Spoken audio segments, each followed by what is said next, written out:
Oh, hello, great readers. I'm Belchan. I'm Nimikung. I'm Banchan. In this class, I'll read to all of you a part of Ulysses. Ass. Ah. Ulysses. James Joyce. Trevor. 264. Rendabast. Emperor's Horses at Merstig. Lower Austria. Veterinary Surgeons. Mr. Henry Blackwood Price. Courteous for a fair trial. Dictates of common sense. An important question. In every sense of the word, take the bull by the horns. Thanking you for the hospitality of your columns. I want that to be printed and read. Mr. Deasy said, you will see at the next outbreak they will put an embargo on Irish cattle.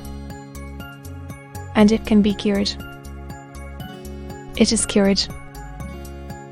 My cousin, Blackwood Price, writes to me it is regularly treated and cured in Austria by cattle doctors there. They offer to come over here. I am trying to work up influence with the department. Now I am going to try publicity. I am surrounded by difficulties. By intrigues, by backstairs influence, by. He raised his forefinger and beat there oddly before his voice spoke. Mark my words. Mr. Didelis, he said, England is in the hands of the Jews. In all the highest places. High finance. High press. And they are the signs of a nation's decay. Wherever they gather, they eat up the nation's vital strength. I have seen it coming these years of destruction. Old England is dying. He stepped swiftly off, his eyes coming to blue life as they passed a broad sunbeam. He faced about and back again. Then, he said again, if not dead by now, shall we have old England's winning sheet? His eyes open wide and vision stared sternly across the sunbeam in which he halted. A merchant, Stephen said, is one who buys cheap and sells dear. Joe Gentile, is he not? They sinned against the light. Mr. Deasy said gravely, and you can see the darkness in their eyes.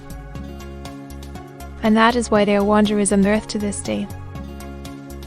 Gem fingers.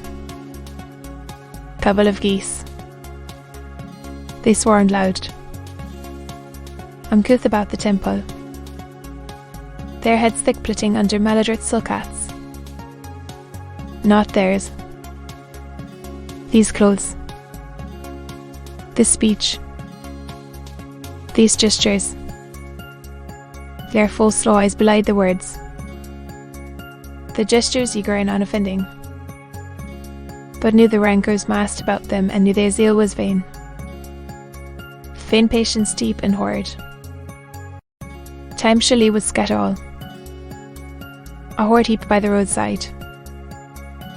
Plundered and passing on. Their eyes knew their years of wandering and patient.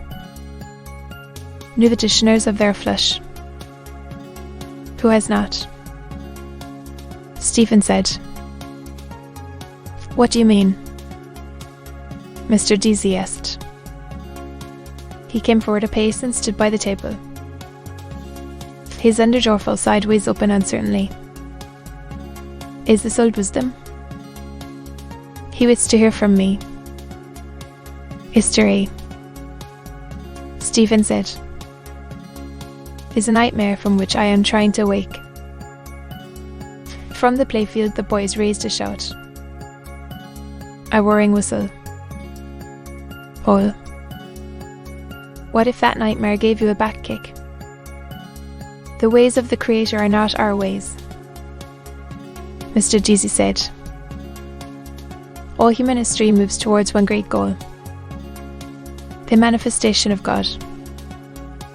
Stephen jerked them towards the window. Then, that is God. Hooray! Aye. Oi. What? Mr. Deasy asked. A shout in the street. Stephen answered, shrugging his shoulders, his fingers. Looking up again, he set them free. I am happier than you are, he said. We have committed many errors and many sins. A woman brought sin into the world, for a woman who is no better than she should be. Helen, the runaway wife of Menelaus. 10 years the Greeks made war on Troy. A faithless wife first brought the strangers to our shore here. Macmaroff's wife and Herlaman. Orct, Prince of Breffni. A woman who brought Parnello. Many errors, many failures, but not the one sin. I am a struggler now at the end of my days, but I will fight for the right till the end, and Ulster will be right. Stephen raised the sheets in his hand. Oil. So, he began. I foresee, Mr. Deasy said, that you will not remain here very long at this work. You were not born to be a teacher. I think. Perhaps I am wrong. A learner, rather, Stephen said. And who, what will you learn more? Mr. Deasy shook his head. Who knows? He said. To learn one must be humble. But life is the great teacher. Stephen wrestled the sheets again. As regards these, he began. Yes, Mr. Deasy said. You have 2 copies there. If you can have them published at once. Telegraph. Irish Homestead. I will try, Stephen said, and let you know tomorrow. I know 2 editors slightly. That will do, Mr. Deasy said briskly. I wrote last night to Mr. Field, MP. There is a meeting of the Cattle Traders Association today at the City Arms Hotel. I asked him to lay my letter before the meeting. You see if you can get it into your 2 papers. What are they? The Evening Telegraph. That will do, Mr. Deasy said. There is no time to lose. Now I have to answer that letter from my cousin. Good morning. So, Stephen said, putting the sheets in his pocket. Thank you. Not at all, Mr. Deasy said as he searched the papers on his desk. I like to break a lance with you, old as I am. Good morning.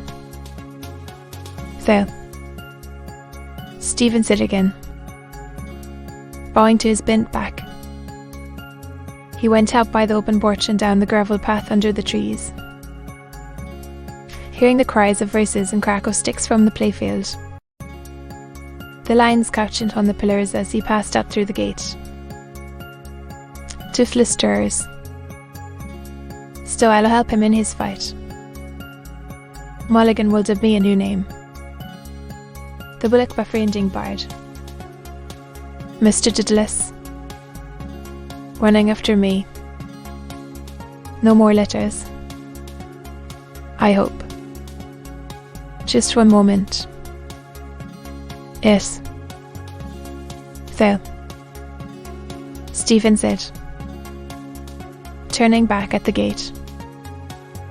Mr. Deasy halted, breathing hard and swallowing his breath. I just wanted to say it.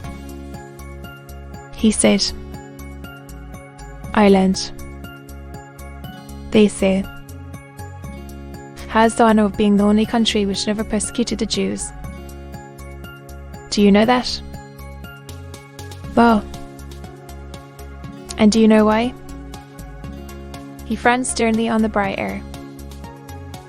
Well, sir, Stephen asked, beginning to smile. Because she never let them in, Mr. Deasy said solemnly. Clan. He turned back quickly. Often. His lifted arms weaving to the air. She never let them in. Of the path. That's why. On his white shoulders through the checkwork of leaves the sun flung sprinkles.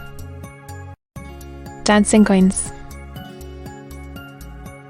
To be continued.